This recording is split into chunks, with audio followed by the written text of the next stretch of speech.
തിരുവചന സന്ദേശങ്ങൾ ശ്രവിക്കുന്നതിനായി ഭാഗ്യവചനധാര ഇന്ന് തന്നെ സബ്സ്ക്രൈബ് ചെയ്യുക.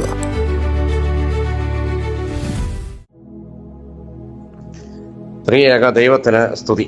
ഭാഗ്യവചനധാരയിലേക്ക് ഏവർക്കും സ്വാഗതം. പുറപ്പാട് പുസ്തകം 3-ാം അധ്യായം 2-ാം വാക്യം. അവൻ നോക്കിയാറെ മുൾപ്പടർപ്പ് തീ പിടിച്ച് കത്തുന്നതും മുൾപ്പടർപ്പ് വെന്തു പോകാതിരിക്കുന്നതും കണ്ടു. ഹോറേബ് പർവ്വതത്തിൽ വെച്ച് മോശ കണ്ട ദർശനമാണിത്. മോശയുടെ ജീവിതത്തിലെ 3-ാം ഘട്ടത്തിലാണ് ഈ ദർശനം ഉണ്ടാകുന്നത്. ആദ്യത്തെ 40 വർഷം 1-ാം ഘട്ടം. തന്നെ കൊല്ലുവാൻ കൽപ്പന പുറപ്പെടുവിച്ച അതേ രാജാവിൻ്റെ കൊട്ടാരത്തിൽ സുഖസമൃദ്ധിയോടെ ബാല്യവും യൗവനവും ഭൗതിക വിദ്യാഭ്യാസവും പൂർത്തിയാക്കിയ കാലം.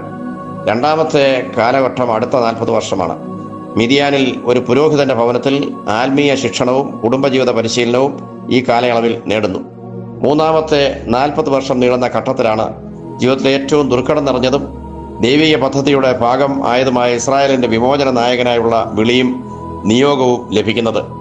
ഈ നിയോഗത്തിന്റെ തുടക്കമാണ് മുൾപ്പടർപ്പിലെ അഗ്നിജ്വാലയുടെ നടുവിൽ നിന്നുള്ള ദൈവവിളി. ഈ വിളിയിൽ ഏറ്റവും ശ്രദ്ധേയമായ ആഹ്വാനം, നീ നിൽക്കുന്ന സ്ഥലം വിശുദ്ധമാകിയാൽ നിന്റെ കാലിൽ നിന്ന് ചെരുപ്പ് അഴിച്ചു കളയുക എന്നതായിരുന്നു. അതിന്റെ അർത്ഥം, ഇതിനു മുൻപ് ജീവിച്ചു വന്നിരുന്നതും ഇപ്പോൾ നടന്നുകൊണ്ടിരിക്കുന്നതുമായ മാർഗത്തിൽ നിന്ന് മാറി സഞ്ചരിക്കണം.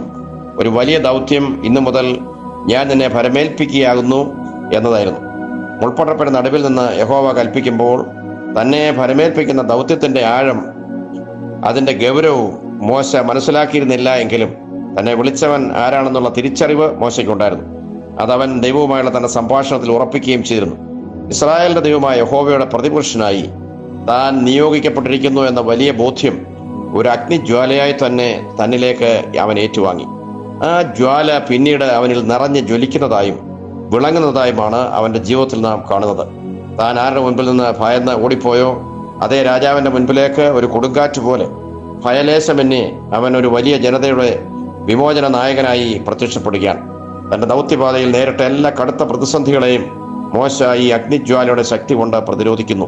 ഫറവോന്റെ കൊട്ടാരത്തിലെ ഭീഷണി, ചെങ്കടൽ തീരത്തെ പ്രതിസന്ധി, മാറായിലെ പെറുവിറുപ്പ്, സീൻ മരുഭൂമിയിലെ കലഹം, രഫീദീമിലെ വെള്ളത്തിന്റെ പ്രതിസന്ധി, കോരഹ്, ദാഥാൻ, അബീരാം എന്നിവരുടെ വിമത ഭീഷണി, കാളക്കുട്ടിയുമായുള്ള ജനത്തിന്റെ അഴിഞ്ഞാട്ടം, ഹോർ പർവ്വതത്തിൽ വെച്ചുള്ള അഗ്നിസർപ്പ ദംശനം തുടങ്ങി മരുഭൂപ്രയാണത്തിലെ എല്ലാ കടുത്ത പ്രതിസന്ധികളെയും ധൈര്യത്തോടെ നേരിടുവാനും തന്റെ ദൗത്യം പൂർത്തീകരിക്കുവാനും എല്ലാമുള്ള ശക്തി മുൾപ്പടർപ്പിലെ അഗ്നിജ്വാലയുടെ നടുവിൽ നിന്ന് മോശ ആർജിച്ച കരുത്തായിരുന്നു. ഒരു അഗ്നിയുടെ അഭിഷേകം യഹോവ അന്ന് അവന് നൽകി എന്ന് വേണം വിശ്വസിക്കുവാൻ. പെന്തിക്കോസ്തി പെരുന്നാൾ ദിവസം ഇതേ അഭിഷേകമാണ് ശിഷ്യന്മാർക്കും ലഭിക്കുന്നത്. നാം ഇന്ന് പെന്തിക്കോസ്തി പെരുന്നാൾ ആചരിക്കാവുന്നതല്ലോ. അഗ്നി നാവുകളുമായിട്ടാണ് പരിശുദ്ധാത്മാവ് ഇറങ്ങി വരുന്നത്. കൊടിയ കാറ്റോടും വലിയ മുഴക്കത്തോടും കൂടിയാണ് ആത്മാവിന്റെ വരവ്. പരിശുദ്ധാത്മാവ് ശിഷ്യന്മാർ ഓരോരുത്തരിലും ഇറങ്ങി ആവസിച്ചതായി നാം വായിക്കുന്നുണ്ടല്ലോ. യഹൂദന്മാരുടെ ആദ്യഫല പെരുന്നാളും വിളവെടുപ്പ് മഹോത്സവവും അവർ ആചരിച്ചിരുന്നത് പെന്തിക്കോസ്തിയിലാണ്. പുതിയ നിയമ സഭയുടെ ആദ്യ വിളവെടുപ്പ് മഹോത്സവം ആഘോഷിക്കുവാൻ അപ്പോസ്തലന്മാർക്ക് ദൈവം നിയോഗമൊരുക്കിയതും പെന്തിക്കോസ്തിയിലാണ്. പത്രോസിന്റെ ആദ്യ പ്രസംഗത്തിൽ തന്നെ 3000 പേർ മാമോദീസ ഏറ്റ് സഭയോട് ചേർന്ന് സഭയുടെ ആദ്യ വിളവെടുപ്പ് പ്രഖ്യാപിക്കപ്പെട്ടു. മോശയ്ക്ക് യഹോവയായ ദൈവം കൽപ്പനകൾ നൽകിയ ദിവസമായും യഹൂദന്മാർ പെന്തിക്കോസ്തിയെ കണ്ടിരുന്നു. ന്യായപ്രമാണത്തിന്റെ ബന്ധനങ്ങൾ പൊട്ടിച്ച് പരിശുദ്ധാത്മ കൃപയുടെ പുതിയ ദാനങ്ങൾ കൊണ്ട് പുതിയ നിയമസഭയ്ക്ക് പുതിയ നിയമം ഉണ്ടാക്കിയ ദിവസവും പെന്തിക്കോസ്തി പെരുന്നാൾ ആയ ദിവസമായിരുന്നു. പരിശുദ്ധാത്മാവിന്റെ പ്രതീകങ്ങളിൽ ഏറ്റവും ശക്തവും തീഷ്ണവുമായ പ്രതീകമാണ് അഗ്നി. സഭയുടെ കെട്ടുപണിക്ക് വേണ്ടി ശിഷ്യന്മാരെ പ്രാപ്തരാക്കുവാൻ അഗ്നിയുടെ അഭിഷേകത്തോടു കൂടിയാണ് പരിശുദ്ധാത്മാവ് പെന്തിക്കോസ്തിയിൽ ശിഷ്യന്മാരുടെ മേൽ ഇറങ്ങി വസിക്കുന്നത്. മോശയെ ഒരു വലിയ ദൗത്യത്തിന് പ്രാപ്തനാക്കിയതുപോലെ ശിഷ്യന്മാരെയും അഗ്നിയുടെ ഒരു അഭിഷേകത്തിലൂടെ പുതിയ സൃഷ്ടികളാക്കി രൂപാന്തരപ്പെടുത്തുകയായിരുന്നു പെന്തിക്കോസ്തിയിൽ. അവർ അതുവരെ നടന്നു വന്നിരുന്ന വഴികളിൽ നിന്ന് മാറി ചിന്തിക്കുവാനും മാറി സഞ്ചരിക്കുവാനും അവരെ ഈ പെന്തിക്കോസ്തിയിലൂടെ പരിശുദ്ധാത്മാവ് ശക്തരാക്കി.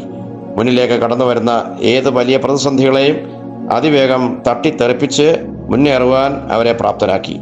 അവർ ആരുടെയെല്ലാം മുമ്പിൽ ഭയന്ന് വിറച്ചു നടന്നിരുന്നുവോ ആ യഹൂദ മത മേധാവികളുടെയും റോമ സാമ്രാജ്യ ശക്തികളുടെയും എല്ലാം മുൻപിൽ സ്വയം കഴുത്ത് നീട്ടിക്കൊടുത്ത് മരണം വരിക്കുവാൻ തക്ക ധൈര്യമുള്ളവരായി അവരെ പ്രാപ്തരാക്കി. അഗ്നി ഒരേ സമയം വസ്തുക്കളെ ഭസ്മീകരിക്കുകയും പവിത്രീകരിച്ച് ജ്വലിപ്പിക്കുകയും ചെയ്യുന്നത് പോലെ വ്യക്തികളിലെ മാലിന്യങ്ങളെ നീക്കം ചെയ്ത് ഗുണമേന്മയും തേജസ്സുമുള്ളവരാക്കി ജ്വലിപ്പിക്കുന്ന ശക്തികളാക്കി രൂപാന്തരപ്പെടുത്തുന്ന അത്ഭുതകരമായ കാഴ്ച പെന്തിക്കോസ്തിക്ക് ശേഷമുള്ള നാളുകളിൽ ശിഷ്യ സമൂഹത്തിൽ നാം കാണുകയാണ്. ജീവിതത്തിൽ ദൈവം തമ്പുരാൻ ഏൽപ്പിക്കുന്ന എല്ലാ ദൗത്യങ്ങളും ഉത്തരവാദിത്തങ്ങളും പൂർത്തീകരിക്കുവാൻ ധൈര്യവും തൻ്റെ ഇടമുള്ളവരായി നാം ഓരോരുത്തരും മാറണം എന്നുള്ളത് പെന്തിക്കോസ്തിയുടെ സന്ദേശമാണ്.